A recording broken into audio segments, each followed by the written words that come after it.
Well guys, I have hit a spell of bad luck. This is my rusty but trusty 400,000+ mile, I think it's 403,000 mile, 2005 Chevy Silverado. If you've watched the channel or a subscriber, you know this truck. I chased a random engine noise for way too long on it and I found it and it was completely something I didn't think it was. But, well, deer have struck. Ironically, I hit a deer with this and it sat for about 6 months, and then I fixed the motor on it, put new lower control arms on it and new tires. So I knew something was going to go wrong with it. And shortly after, once you know, I hit a deer. So we're going to try to fix this thing again because I just can't let it go. It's my wood truck. It hauls all my project stuff. It's what I take to the salvage yard. Not just that, I know it's a hard hit, but I think we can put it back together cheaper than what a single new truck payment would be. So let's get to it. We'll see if we can't fix it. This thing just runs so dang good. It rides good. It pulls good. Hopefully the hood will open. Oh yeah. I haven't really gotten to see how bad everything is. Headlights junk, of course. Brackets. Radiator support doesn't look like it's pushed back, so I think that, well, right there, you can see that that fender was moved a little. I even got the hood. So I hit the deer, and it's hard to see, but it rolled up on the hood. There's a bunch of dents up in there. It's just a bummer, but this thing's been such a good truck that I know what I have. I know how it drives, so man, this wind just will not let up. It's so dang windy out there, I'm going to pull this thing in further.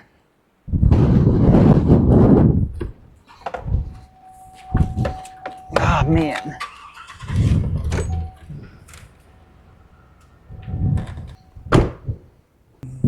Fender's toast. Fender flare still might be good. My fancy SS grill that I bought after the last deer I hit. So might as well take that off.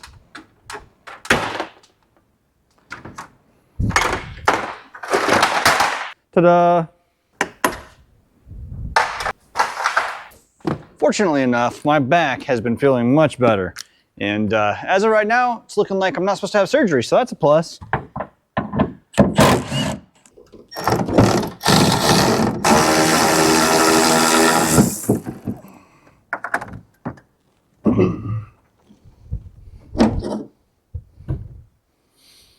All right.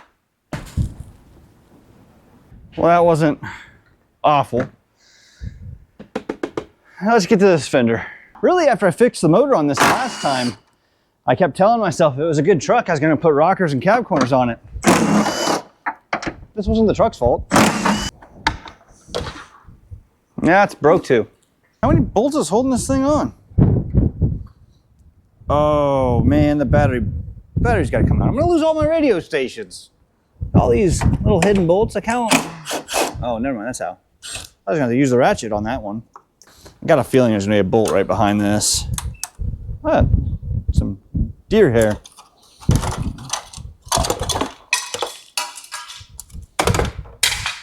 Neat. A lot of people just been telling me to let it die, but the thing has been so dang good. Not just that, the new stuff just doesn't appeal to me. This stuff's easy to fix for the most part, as long as you can find parts for it. Which I'm hoping that's the case. Thing is, there's so many hidden bolts.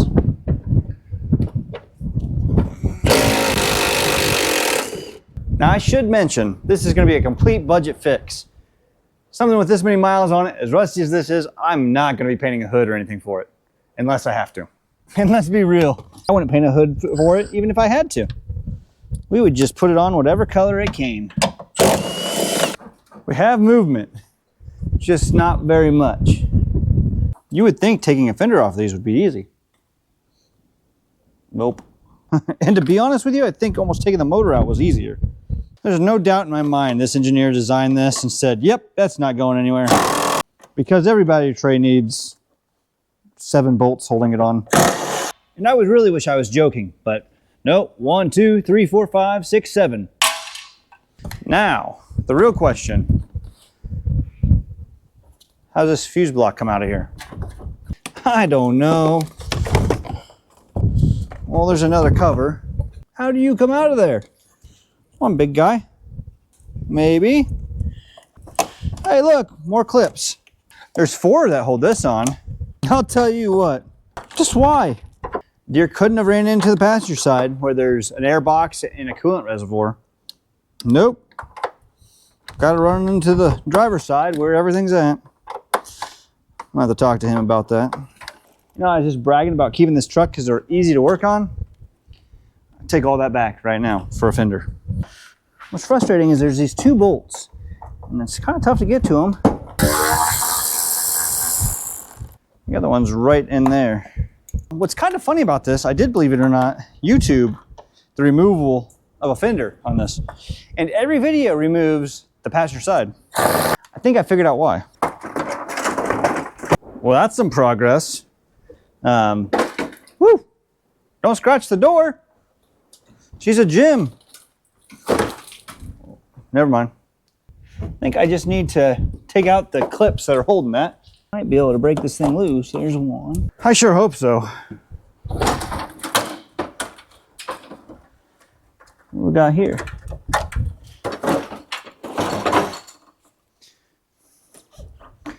Ah.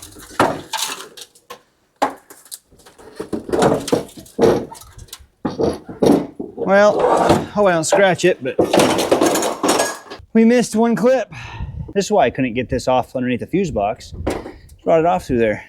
And then, well, I'd say the bottom side of the fender was about gone. Thing is you see how rusty all that is, but look at those body mounts. They're completely intact and good. I'm just getting home from hopefully quite the haul. I don't know if you guys have heard of it before, but it's carpart.com, car-part.com. And I logged on there and I found a hood and a fender about 50 miles away from me that have a matching paint code, or close to matching paint code, I should say, for the truck. So we're just getting home. I'm fenders, but the hood looks pretty good. So for $267.50, hopefully I have a hood and fender that'll match and won't require any painting.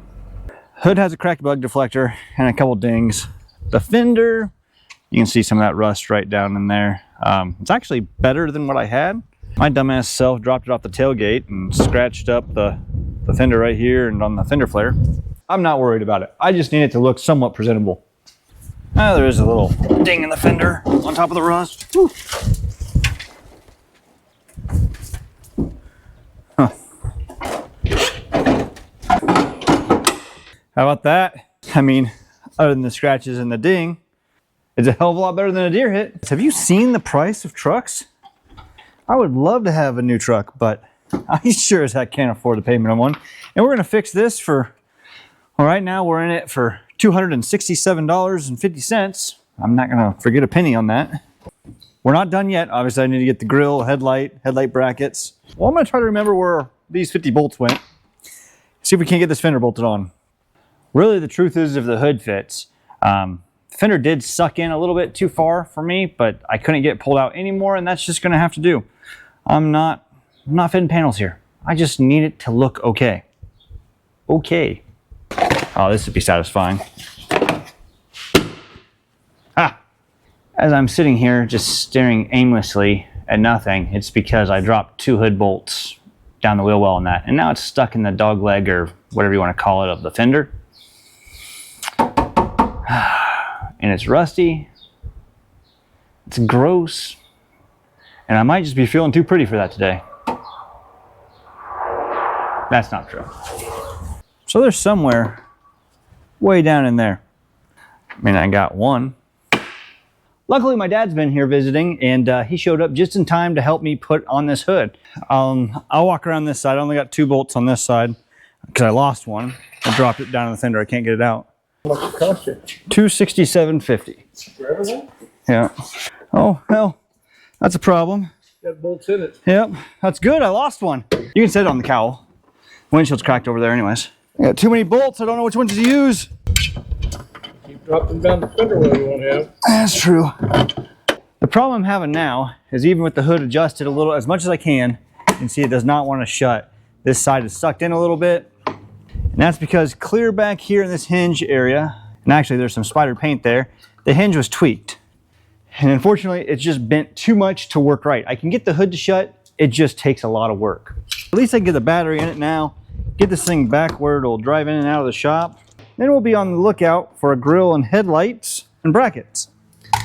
So I'm gonna back this thing out, and I guess it'll be sitting until I find some more parts for it. Well, that didn't take long. It's the next day, and this morning I woke up and I remembered when I took some scrap metal in just the other day that they had a 03 to 07 Classic sitting right next to the shredder. So I went out to the scrap yard and I was able to grab some stuff. You can see that the grill's broke here. That's just gonna have to work. And then I got some headlights and a headlight bracket. Some of this stuff's a little broke, but guys, take a look at the truck that we're working on here. I think just getting it on the road again is gonna be a win here. And I guess I should mention the important part. All this stuff was 30 bucks. 2 years ago, I bought all new headlights, headlight brackets, and a new grill, new emblem. And well, you can see how long that lasted me. And really, if I run into a nice grill, I'll snag it. But that's what I could get on the cheap here. And really, that's the whole goal, is to try to get on the road as cheap as possible. Now, this one was broken a couple spots. Has a chunk taken out of here. So I don't know what that did. And then this ear. Other than that, I think it's okay. So another 30 bucks in this. What's that bring us up to for a grand total? $297.50.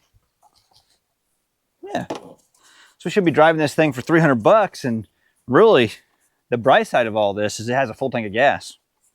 When the deer hit this, it pushed the bumper up. And the grill's just not going to fit because it's about an inch or two high on this side. So I can't get the tab in. So we're going to stick it on the frame machine and see if we can't pull that down.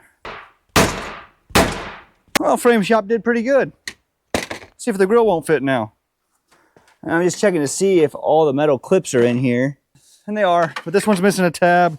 These top ones, they're questionable. Not bad, but these top tabs are broke, so I'm gonna have to go get some new body clips for that.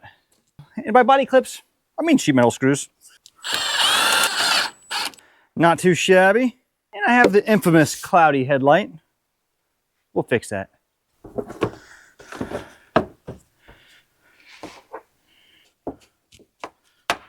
Boom. Like it never happened.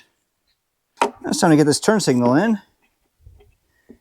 At least I didn't have to fix the pigtails this time. Last time I had to fix the pigtails. And then... yeah. Just a little extra cooling there. Not a big deal. This one's definitely going to need some adjust. Oh, there we go. Fixed. Didn't have it in the tab. Ah! So next order of business, this hood hinge. You can see how that moves over as I close it? Yeah. That thing's more twisted than a nurse's sense of humor. Let's see what we can do here. That's a little sketchy, but it'll do. Take that out.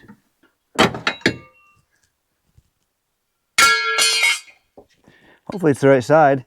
Oh man, wouldn't that be terrible? Grab the wrong side of it. I mean, I wouldn't say it's not possible. I've done dumber things. Look at us go. Let's see how it shuts. It's better. It's definitely better. It actually goes down. It still hits something over there. Well, I'm not gonna worry about that. It closes. Should be good. But see how this headlight's just loose? That's because it's a cheap aftermarket. So I did the right thing. And I went ahead and grabbed the other headlight out of that truck. Check these things out. Look at that. Just nothing to them. Basically, what I'm saying is it looked like a rave going down the highway. Much better. Still not perfect, but it'll do. I think the important thing to do to make this look a little more presentable is to kind of buff these headlights out. So we're going to Scotch-Brite them with a gray Scotch-Brite, and then we'll wet sand them with a couple different grits.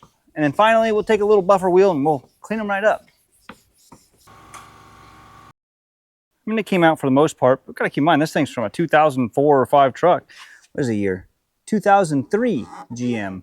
It might not be the proper way to fix stuff, but we got this thing back on the road for under $300. And with a full tank of gas, new front suspension, and brand new tires, well, I'm not going to complain one bit. Don't get me wrong, I really enjoy driving the Duramax, but with the price of diesel and having to put all the miles on it, this old beater will do just fine. In fact, I think it deserves its first car wash of the year. The good news, it matches. I mean, even the patina and all the dents and dings, it just kind of blends in with everything, really flows. Yeah, we do custom stuff around here. At the end of the day, that truck's paid for. It doesn't owe me anything. I know the motor's sound, I know the transmission sound, it has all that new stuff on it, and it should last me years to come, as long as I don't keep hitting stuff. All right, everyone. As always, thanks for watching. Please like and subscribe. I got some cool stuff coming up. We retubed the rear end. We have some custom brackets going on, and I almost have the wiring wrapped up in this so we can get closer to the first start of that turbocharged SS I'm working on. I'll see you guys in the next one.